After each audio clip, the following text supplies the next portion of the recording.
Hey guys, Rick Lover here. Talk about rod and reel setup for bass fishing. I have 9 rods and reels. You don't need that many, I understand, but this is what works for me. And so I'm going to show you how I set these up. First one, spinning rod. Everybody needs a spinning rod. This is the only spinning rod I have. You can tell here I use this for drop shot. I've used it some for wacky worm, a few other things like that. But what I want to show you, this is a Berkley 7-foot medium action, kind of a universal rod. If you're only going to have one, that's the one to have. I have on here a Lew's 100 great spinning rod. I've used it for everything from trout fishing all the way up to I've caught a 4-pound bass on it before. So it can handle the heavy stuff.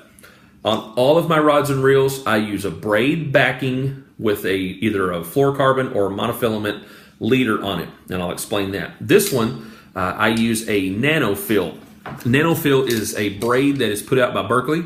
It is designed for spinning reels like this. It doesn't loop. Works great.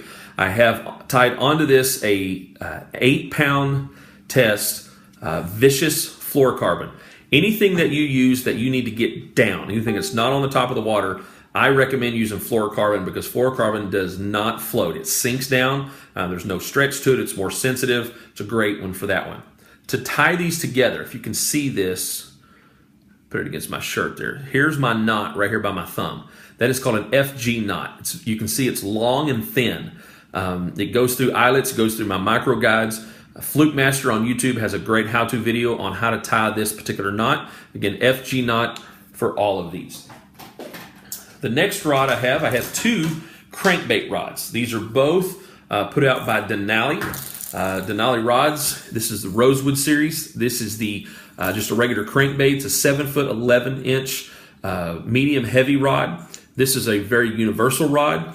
You can use it for everything from these 5XDs to rattle traps, spinner baits, swim baits. I've thrown Texas rig on here, small jigs, anything like that. It's a great all-round rod. Again, Denali Rosewood crankbait series. I'm using a Bass Pro Nitro Tournament Z reel, 6.4-to-1 ratio, great average speed ratio. Braid backing. This particular rod, I'm using 12-pound. I use a lot of 12-pound. 12-pound fluorocarbon by Vicious. Helps get that bait down to the optimum range. So again, 7-foot 11-inch, 6.4-to-1 ratio reel, 12-pound fluorocarbon.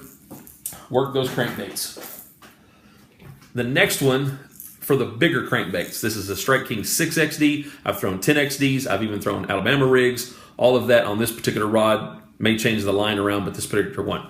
The way I have this set up is on a 5.4-to-1 ratio reel. It's a lot slower. Helps those larger crankbaits dig down deep into that 15 to 20 foot range. I'm using 15-pound Vicious fluorocarbon line with a braid backing on that also, and it works out great. I can sling this 50, 60 yards if the wind's right.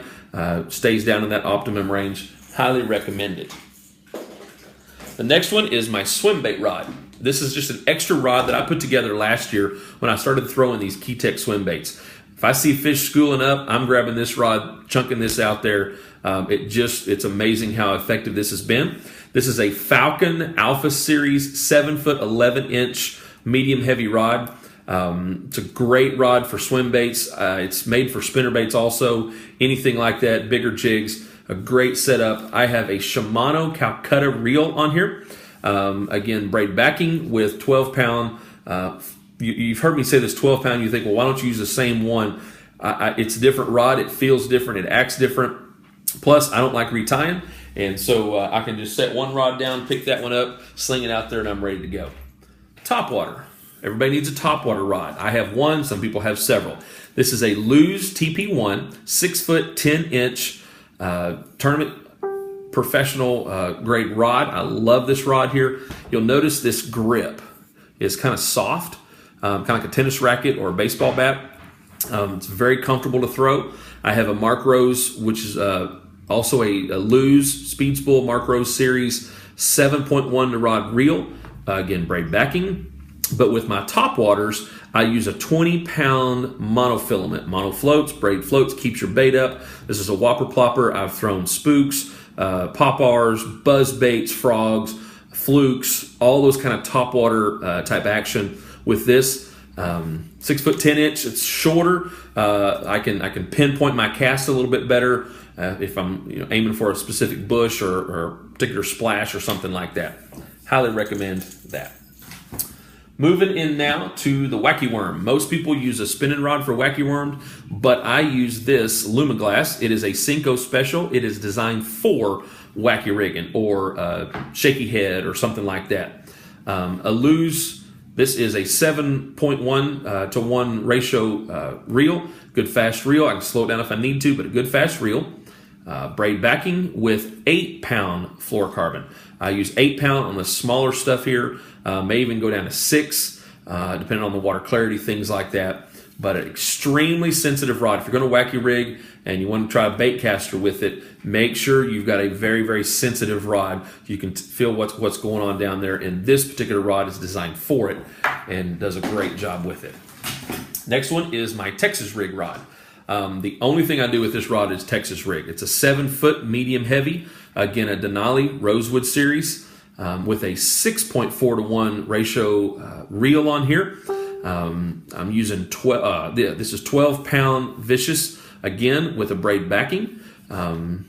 Texas rig. I love brush hogs. Tungsten, if you can afford it, throw your tungsten weights on there. An incredible setup for Texas rigging. 2 more rods. My favorite one, I just got this in, the Denali Lithium series. You'll see that it's fiberglass with a graphite wrap on it. Extra streamly is what I call it. Sensitivity on this one is just incredible. You can feel the fish, they brush up against your stuff. You can feel it. A 7-foot 4-inch medium heavy. I'm using on here a reel I picked up last year. This is a Lew's Tournament series.